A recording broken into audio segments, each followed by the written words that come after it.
مرسی T V, پیغام رحمت۔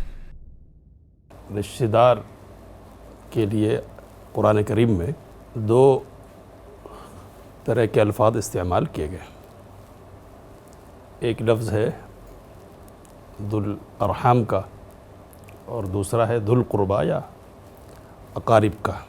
جی، بنیادی جو چیز ہے اس سلسلے میں وہ ہے رحم۔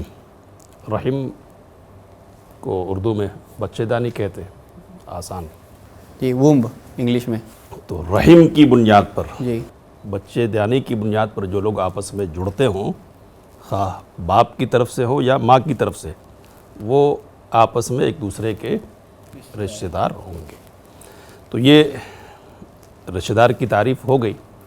اب آگے جو اصل موضوع ہے ہمارا، ان کے حقوق کیا ہے، تو اس پر ہماری گفتگو انشاءاللہ آگے ہوگی۔ یہاں یہ سمجھنا ہے پہلے کہ یہ جو مخلوق ہے جس کو ہم انسان کہتے ہیں، اللہ تعالیٰ نے اس کو سماجی بنایا ہے۔ سماجی، یہ سماجی مخلوق ہے۔ جی، سماج کا جو وجود ہے اس کا آغاز ایک فرد سے ہوتا ہے۔ پہلے یوں سمجھیے کہ فرد سماجی عمارت کی پہلی اینٹ ہے، اور اس کے بعد جو بنیاد ہے اس کی وہ خاندان ہے۔ تو خاندان بنیاد ہو، پھر ایک سماج وجود میں آتا ہے۔ سماجی ہونے کی حیثیت سے ہر انسان دوسرے کا ضرورت مند ہے۔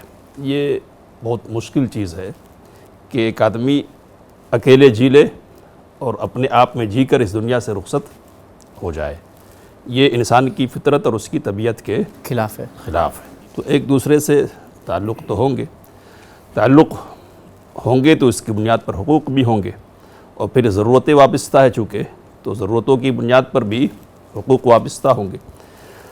ہمارا جو مذہب ہے، مذہب اسلام، اس کی یہ خوبی ہے کہ اس نے ہر طرح کے لوگوں کے آپسی حقوق بیان کیے ہیں، اور حقوق بیان کر کے سماجی جو تانا بانا ہے اس کو منتشر ہونے سے محفوظ رکھنے کا انتظام کیا ہے۔ جی، تو جس طرح ساروں کے حقوق بیان کیے گئے، اسی طرح رشتہ داروں کے بھی حقوق بیان کیے گئے۔